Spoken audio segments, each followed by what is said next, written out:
Hello again, and welcome to another episode of the Fun Fans Podcast. I'm your host, James Dillard. With me, as always, my co-host, Bailey Jackson. How you doing, Bailey? I'm good. Happy 4th of July week, everybody. Happy 4th of July. If you're not feeling patriotic yet, you will be as soon as we get done with this episode. Little John Phillip. You know John Phillip.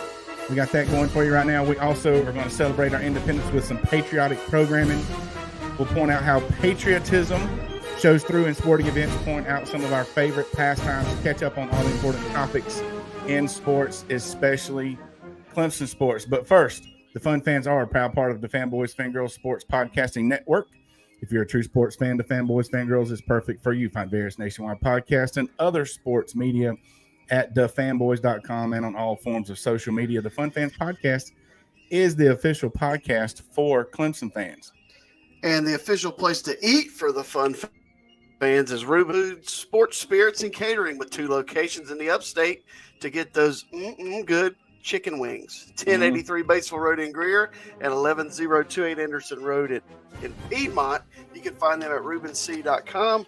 Reuben's is simply a great place to eat for all sports fans. Fun Fans Podcast is also now brought to you by Ivy O'Sullivan Healthcare Services. At Ivy O'Sullivan, they are more than just chiropractors. Since 1977, this family-owned business, located in downtown Spartanburg, has been helping people with techniques other than the typical twisting and popping that can sometimes make people feel nervous about trying a chiropractor. I've been a patient my entire life, and I take my own children there as well. If you have an ache or pain, give Ivy O'Sullivan Healthcare a try. And if you mention the Fun Fans Podcast, they will donate 100% of your initial evaluation cost to their charity of the month. So call them at 864-583-3967. That's 864-583-3967. Or find them at ivyosullivan.com to feel better and function at your best. Look at there. You gonna kill the tunes? Yeah, okay. So this is not, y'all have heard Bailey when I'm having to, he's talking about having to do that at the same time. It's not the easiest thing, but we're going to make this a good show. And what we are going to have a little bit of clicking and doing. So we're going to talk about some patriotic stuff. And I'm not going to lie. The first thing that came to my mind, and this is bad, it's a little bit sad, but was how the country came together through sports after 9/11. And I've got a clip here that we're going to play to kind of introduce that. So give me 1 second.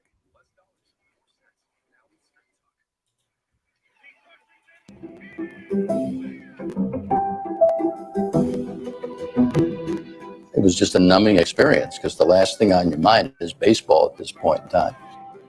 Nobody knew what to do or how to act or what was too much or what was not enough.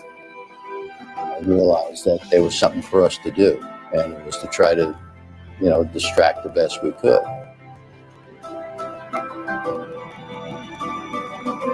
They said this NY on your hat represents more than the Yankees. I said it represents the city of New York.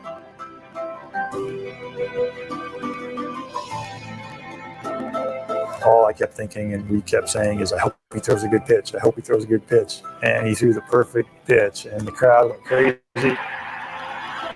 It's almost like that perfect pitch started the healing process for everybody. And that feeling never went away.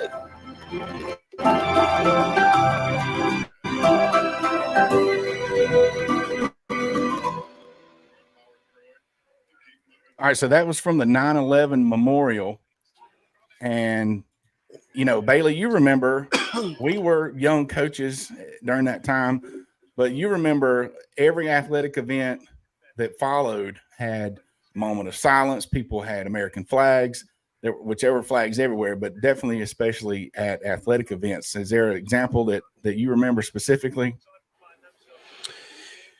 I remember the baseball because and then the football season, NFL had just started or was and I on the Brady thing on whatever streaming service I watched it on, they talked about that and do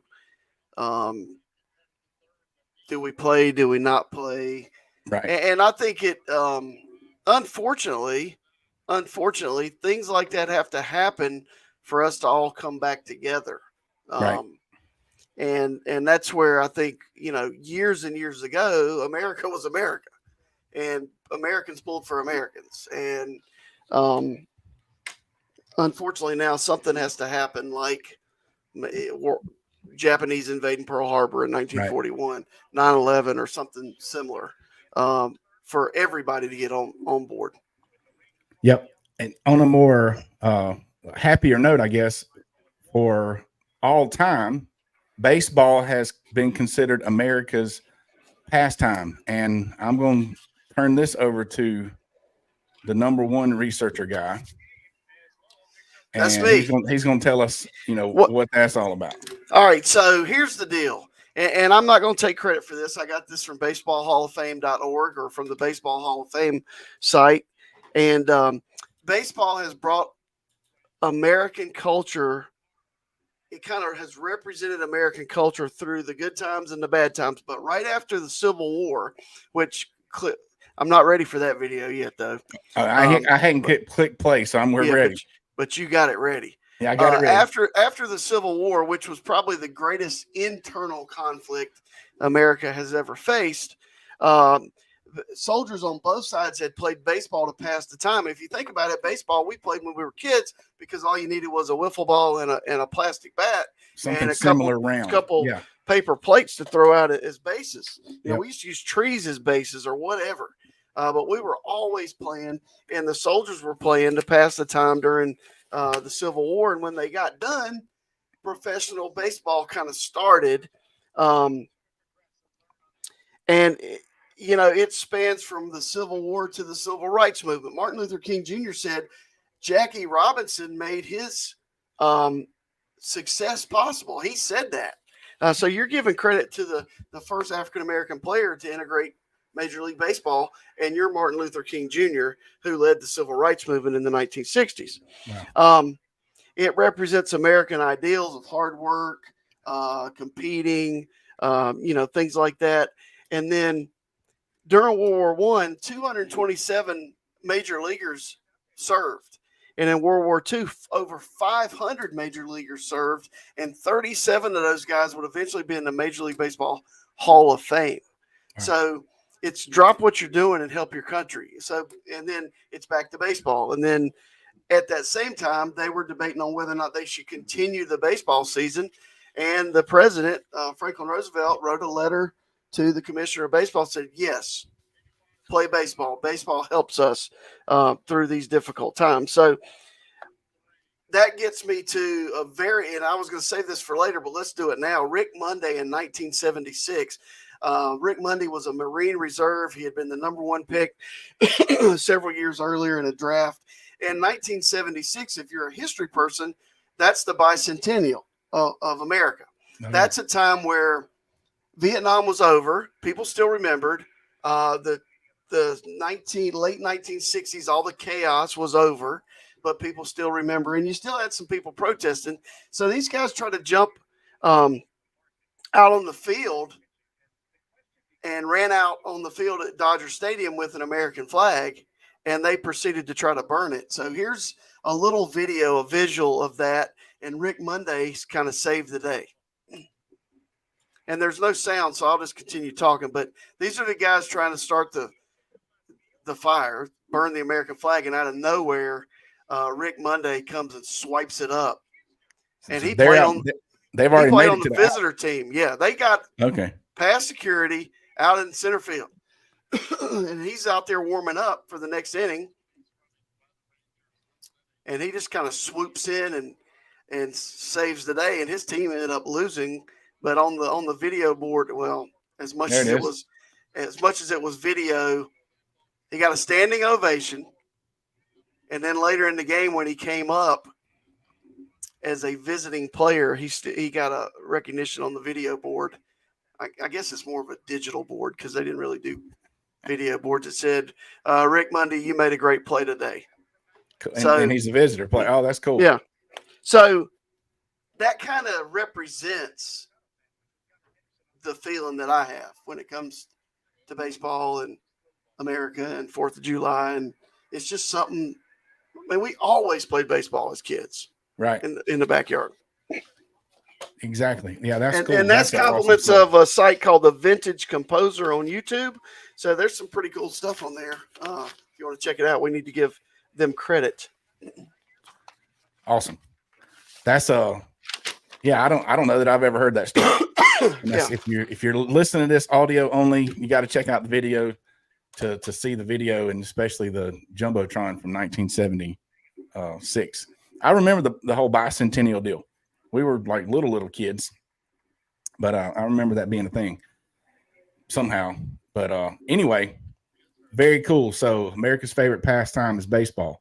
Other very patriotic events. We talked about this on our last show because the Olympics are coming up this summer. Yep. The Olympics is always a time where Americans generally pull for the same teams and or athletes. And we talked about this on our shows because it happens at Clemson does it really, really well. But the military appreciation events that sports organizations have, those are really cool. And those are extremely patriotic, especially a flyover. Everybody loves a good flyover. The jets right over the stadium, and it don't matter who you're pulling for or what you're doing, but that definitely gets your heart pumping. Even at the high school level, we have military appreciation night at one of our football games, and at halftime we will say, if you're a member of the U.S. Army, please stand when when the song is played, and we played their fight song. Nice. And then they stand up, and then the Navy guys stand up. So, and it's really cool. And it kind of brings both sides together. Probably in early November around Veterans Day or something, I'm assuming. We kind of do it early in the year because, football season's kind of over by Veterans Day most of the time.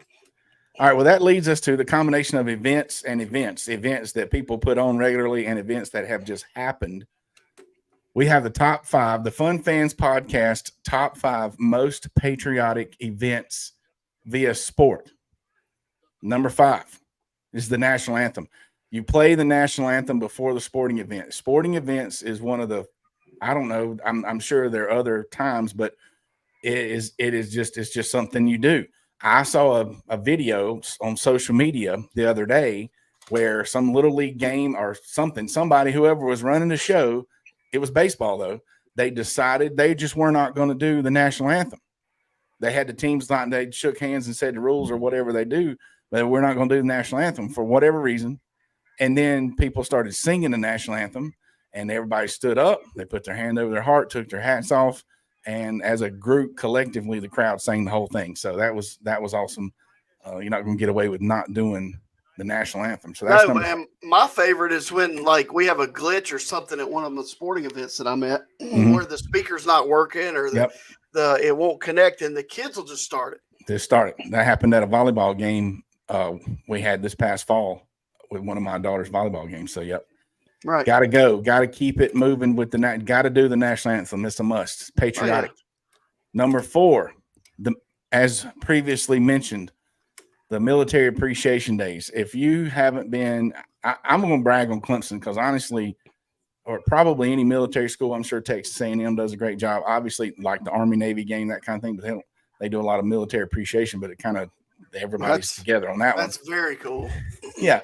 But you got to go to an event like that. You got to go to a game where they're doing military appreciation. It's just awesome. Number 3, nobody typed it in, so that's my fault. Number 3 says it's Mets Yankees game 10 days after 9/11. Yeah, see, hence the low budget fund. We're still low budget around here. This is how we roll. It's all good. But yeah, well, and that's where I was going to put in the Rick Monday, so we'll go with Rick Monday. Okay, yeah. Also. So the Rick Monday and the 10 days after 9/11. Yeah, and you heard the little clip from before. It was something, and then the video Bailey just discussed. We'll say that was a tie for 3rd, and that's why it's to be determined. Okay. All right, the number 2, the Miracle on Ice. Now I'm assuming there might be some young folks listening that don't know what that is. Well, I can help them. Help them out. On February 22nd, 1980, the U.S. soccer team, which was a group of young college players, mostly amateur, they had 3 or 4 that had some very minor professional experience, played the Soviet Union, 4-time defending gold medal champions. favorite to win. And it's just a representation of the Cold War. Yeah, Of what right in was the middle of the going Cold War. on Yep. politically and, all of that at the time. And it was called one of the top sports moment of the 20th century. Okay. Yep. So, and do you know, it's like a do you know segment on ESPN. The game was tape delayed. Yeah, I did see that. Yeah. Yeah, because they didn't want to break. So it was a 5:30 game. All right. First of all, that's in a time before everything centered around the television schedule. Television. Right. Right. All right. So it's 5:30, Lake Placid, New York. Are they going to jump in and show it live instead of now? It would be live, no matter when it was. But it was actually on tape delay. But it's still one of the most watched. It's the most watched hockey game in U.S. history.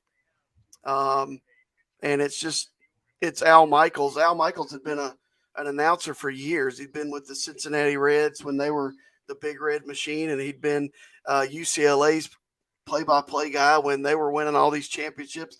But this put Al Michaels on the map nationally. Do you believe in miracles, James? Yes.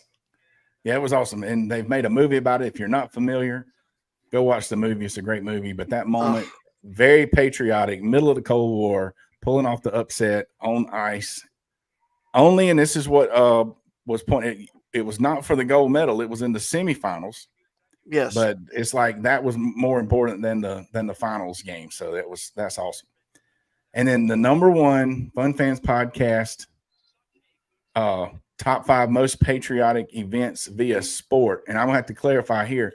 The Pat Tillman story. Now, for me, the whole story obviously didn't end well in more than just, him, giving his life for his country. But the simple fact that a professional football player would leave that job, that career, and enlist to go into the military, that's got to be the most patriotic symbol, the symbol of patriotism that I could think of that had anything to do with sports for sure. So shout out to Pat and the Tillman family. And I've stood beside his statue. They have a statue of him outside of the Arizona Stadium. So that's been pretty cool. All right. So I hope you enjoy that. We need a quick pause because we don't have near enough energy. We seem to be lacking. We need some wake me up. What? I need some W energy. Yeah. Go to w.gg, enter promo code FUNFANS for 10% off your jitterless energy. They have that stuff in cans now. All right, so here we go. We'd like to congratulate. Congratulations. Are in order for Trevor Lawrence and his wife who are going to have a baby. Of course, yay. I don't know if it was my wife or my daughter came running in there the other night and said, Trevor Lawrence is going to have a baby. He's having it? His wife. Okay. So, yeah, we knew what Congratulations. Yay. All right, and also congratulations to Miss Clemson, who just won Miss South Carolina last night. So a couple of congratulatory things, shout-outs from the Fun Fans. Yeah. Other things, 2 more things coming out of Clemson. We've been talking about this. We're going to be talking about this every week. Football is right around the corner. Open up with Georgia. You've already heard last week, me and Bailey, there's no way they cover a 13-point spread. I'm sorry. That's just what we're going to say. Not because we're Clemson, because they always play close. They play close. People are underestimating the Tigers this year. Looking forward to the kickoff. And the kickoff for the first home game is 8 p.m. But what else is new that we have not talked about coming up this year, Bailey? And this was announced about a month ago, so this isn't really news, but we haven't talked about it on our show yet, is that the NCAA has announced where they're going to allow ads on the playing surface. And that's new. What were your initial thoughts about that? I mean, that's just where we're headed. I mean, it is what it is. So we've gotten on here, and I think we've represented a little bit, at least, or mostly, of the old school mentality, and don't commercialize too much and this kind of thing. Like we just talked about in 1980, in our lifetime, TV didn't control when they played the games. Whoever was running the show, right? And that Clemson would kick off at 2:00. Well, what? Yeah, but when they announced that, my first thought was they don't already have ads on the field because when you're in that stadium, there are ads everywhere. Yeah, they're And I just not guess on the field. they're just not on the field. So I'm like, I've never, I guess they're okay. So they're going to throw some on the field. As long as they don't make it where you can't tell what the yard, where the yard lines are. I mean, I think it'll be. That'll be all right. I mean, it's actually somebody's going to pay good money for that.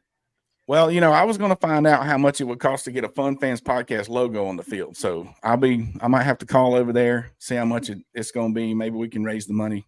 Probably well, not. I tell you what, it might depend on how small it is. If it's just about this big, I think we could probably get one on the 1 yard line, like so small you couldn't even see it. It should be right in front of our seats and have maybe an it should arrow be the pointing helmet to us. logo, the Paul logo right in the middle. We'll call and see how much. We're low budget here, but maybe we need to advertise and we can get a little more of a budget. All right. Speaking of advertising, what we need to update. So if you may not know, it's been a while. It was months ago. We had some ladies on here with a team called United Row. Okay. ROW, as in like row your boat. You can go find the show. These two ladies they're rowing across the Pacific and they're in the middle of doing this right now. So we wanted to give an update. You can just search United Row or go to our stuff and you can see links and stuff on our social media and you can support these ladies. They are raising money for Hear Her Roar, which is the women's sports initiative at Clemson University. So you're supporting the women, you're supporting the Clemson University athletics, but the United Row team, as of about an hour or earlier this afternoon, they were a little over halfway across the Pacific. They're going from California to Hawaii. They have 1,363 more nautical miles to go.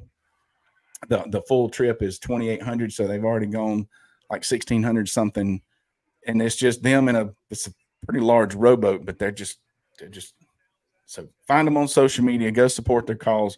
But I definitely wanted to give an update on those ladies. Other updates. Give us an O's update, B. I see you checking. They're playing right now, right? They are on actually on ESPN Sunday Night Baseball. They've been on national TV 2 nights in a row. I've noticed that. And they were on Fox, but it was regional last night, so I had to find it. But they're in first place. They're rolling. If you would do me a favor, go vote for the second round of All-Star voting is taking place right now. Right. Go to MLB.com/vote. And there's like 6 Orioles that made it through to the second phase, which means they're in the top 2. So we're trying, and I say I feel like I'm part of the family. That's right. We are voting. We are voting. You vote 2 times a day, and I vote twice every day, and Whit votes twice every day. And so we're getting them. This is a great story, and only people that know the ins and outs of it understand it. But I'm enjoying every second of it. Awesome. Speaking They're not of doing other, great right now, but they have plenty of time. Yeah. Speaking of other great stories, I'm just going to throw this out there. If you're looking for some big time inspiration, is right here at the 4th. Who needs it? But you need to. This is a really, really cool. If you hadn't already seen it, go to ESPN's website and look for their story on adaptive golf. Bailey, I sent you that link. Did you watch that video? Yeah. It's great. That was something else. So I thought you said you could look at Joe Biden's golf swing and yours wouldn't be so bad. Yeah. Well, I was. Is this the part where we argue about our handicap, our golf handicap? That's kind of no. That wouldn't be. I would definitely. I'm not gonna get into this, but my man needed some W energy drink the other night during the debate. I need to go to quick shot of W. Yeah, and Trump maybe had too much W all the time. Anyway. But yeah, Bailey's got me on the golf handicap. That's for sure. There was no argument there. But go to ESPN's search for adaptive golf and check that out. It's an outstanding story.